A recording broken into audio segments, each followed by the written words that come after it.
sobre cómo los creyentes alcanzan sabiduría y madurez. Enséñeles a leer a fin de que puedan leer la Biblia y buena literatura cristiana. No se diga, la escuela debe enseñarles a leer.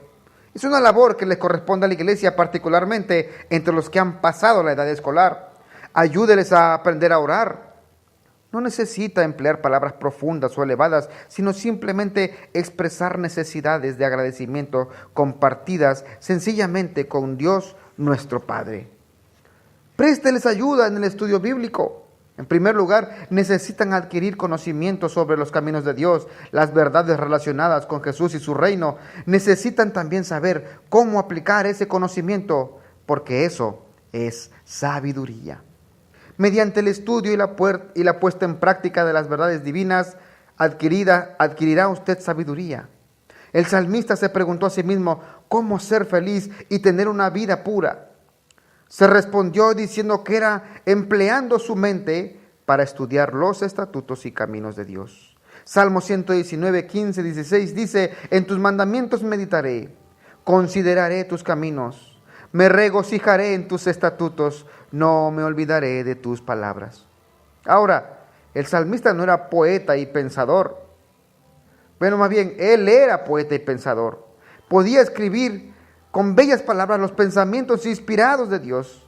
Dios le había dado la facultad de emplear las palabras con elocuencia y belleza. Él se había perfeccionado en este don. Entendía el arte de escribir poemas que le gustarían a su propio pueblo.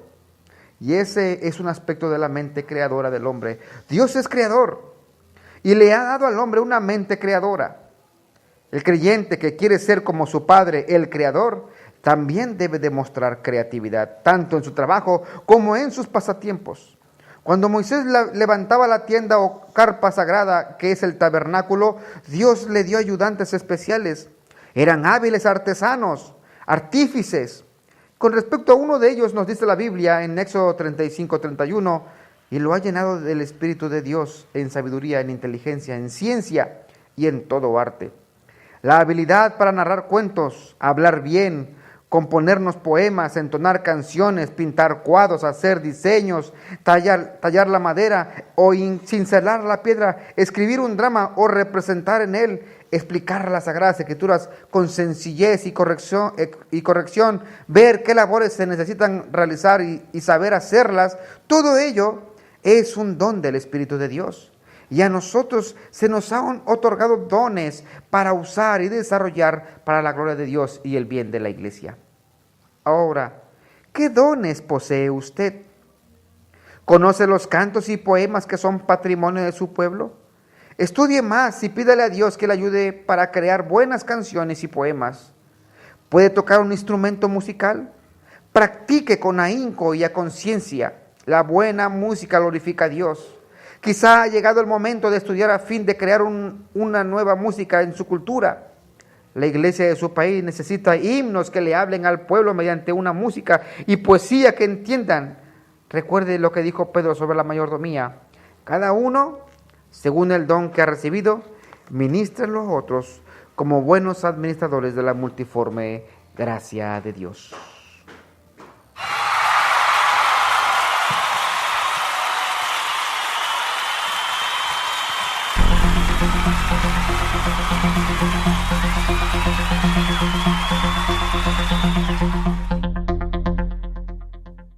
También hay normas para su espíritu. Cuando Jesús era niño, la gracia de Dios era sobre él. Jesús creció hasta llegar a ser hombre y Dios se complacía en él. Durante su bautismo, una voz procedente del cielo dijo: «Tú eres mi Hijo amado, en ti tengo complacencia». No solamente había crecido Jesús en sabiduría humana y fortaleza hasta llegar a ser hombre, sino que también había desarrollado su comprensión de los caminos de Dios. Sabía que era el Hijo de Dios. Sabía también lo que Dios quería que él hiciera. Estaba preparado en todo para realizar lo que Dios le había dicho. O sea, en otras palabras, agradaba a Dios. Cuando sus enemigos pusieron en tela de juicio su identidad, Jesús les dijo que algún día lo sabrían y añadió: «Cuando hayáis levantado al Hijo del Hombre, entonces conoceréis que yo soy, y que nada hago por mí mismo, sino que según me enseñó el Padre, así hablo, porque el que me envió conmigo está. No me ha dejado solo el Padre, porque yo hago siempre lo que le agrada. El Señor Jesucristo no dijo ni hizo nada que no procediese de un mandamiento que Dios le había dado. Por esta razón estaba siempre seguro de la presencia y aprobación de Dios en cada palabra o acción. Aprendió la voluntad de Dios y procedió según ella, ahí actuando, aun cuando fuese difícil. Recordemos su oración en Getsemaní, en Mateo 26:39, pero no sea como yo quiero, sino como tú. El crecer en el favor divino procede del aprender a decir sinceramente esa oración. Constituye hallar los caminos de Dios, esos reglamentos y principios para todos sus hijos y ponerlos en práctica. Constituye descubrir la voluntad especial de Dios para su vida y proceder según esa voluntad. En la lección 3 se estudió 4 métodos que emplea Dios para ayudarnos a saber lo que Él quiere que seamos.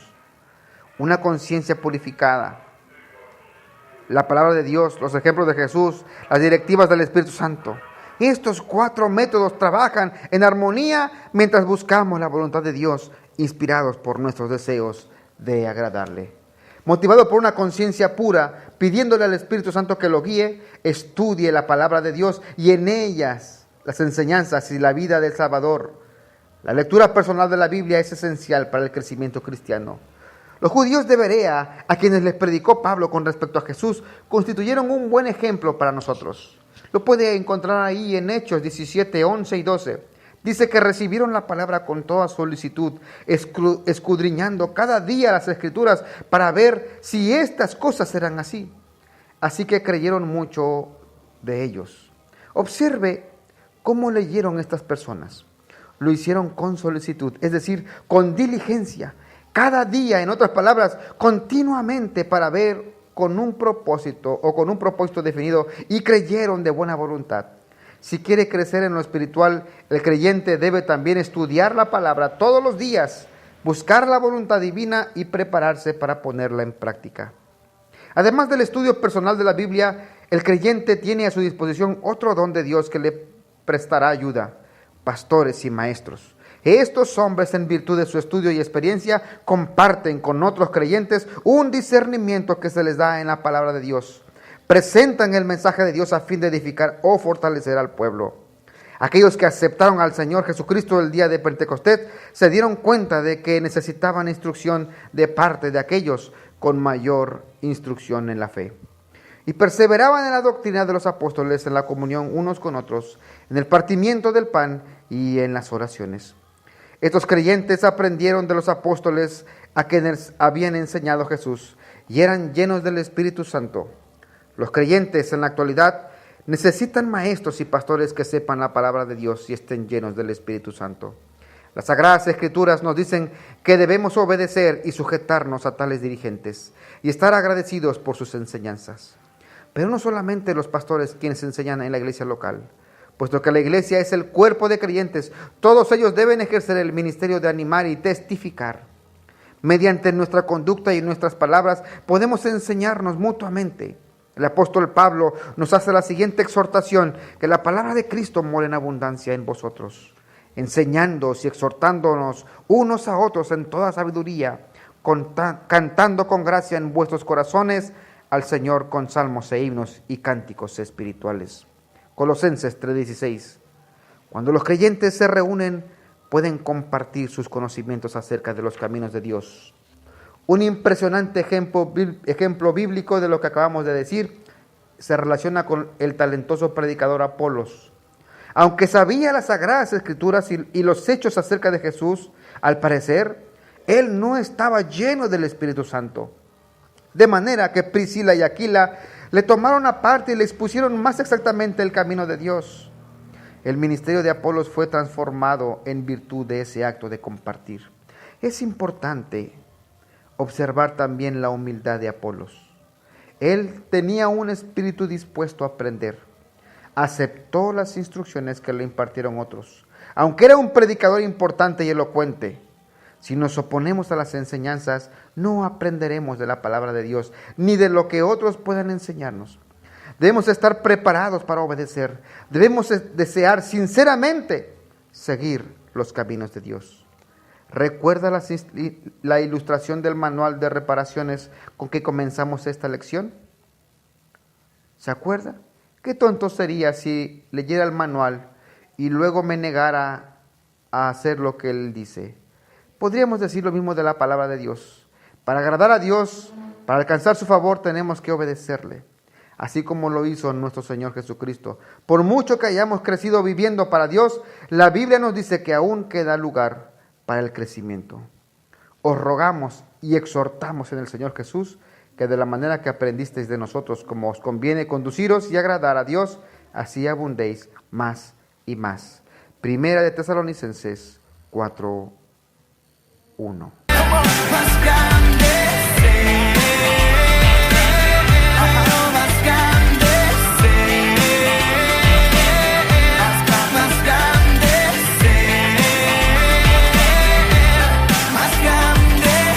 Más grande que la piedra en mi camino, me cubre su fidelidad. Bueno, más fuerte que toda adversidad, me cubre su fidelidad. Bueno, más grande que la prueba, mi destino es aquel que sigue conmigo.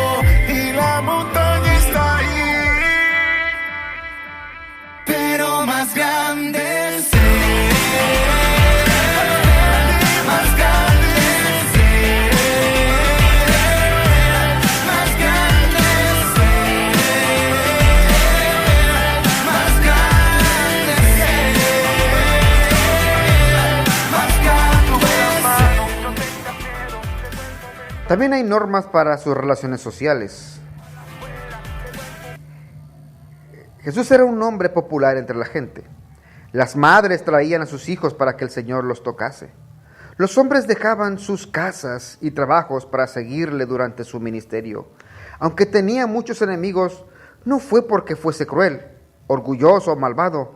Simplemente fue porque desecharon los designios de Dios respecto de sí mismos y lo despreciaron como amigo de publicanos y de pecadores.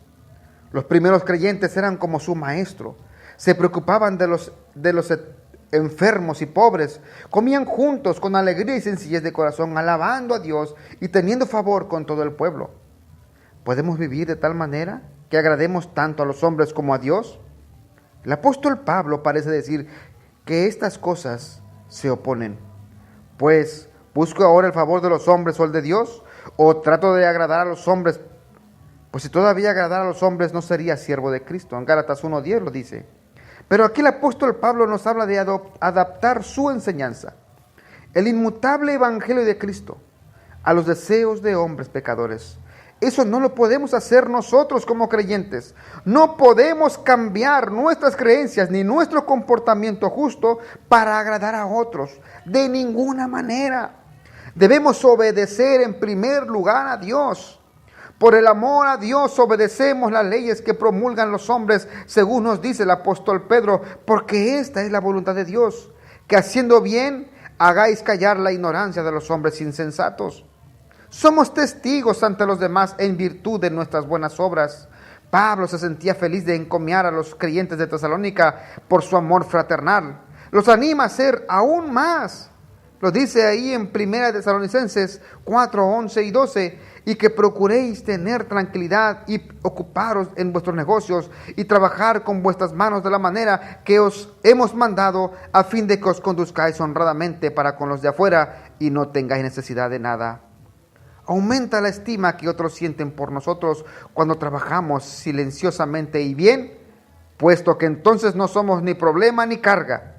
Además, debemos demostrar solicitud por los demás mediante nuestro comportamiento. Pablo quería que los creyentes anduviesen sabiamente para con los que no eran creyentes y que sus palabras fuesen siempre agradables e interesantes. Les imparte instrucciones a Tito para que le recuerde a la gente que debe sujetarse a los gobernantes y autoridades y estar lista a hacer el bien cuando da este buen consejo. Lo vemos ahí en Tito 3:2. Recuérdales que se sujeten a los gobernantes y autoridades, que obedezcan y que estén dispuestos a toda buena obra. Pablo establece un contraste entre la vida que vivimos ahora y la que vivimos antes de ser hijos de Dios.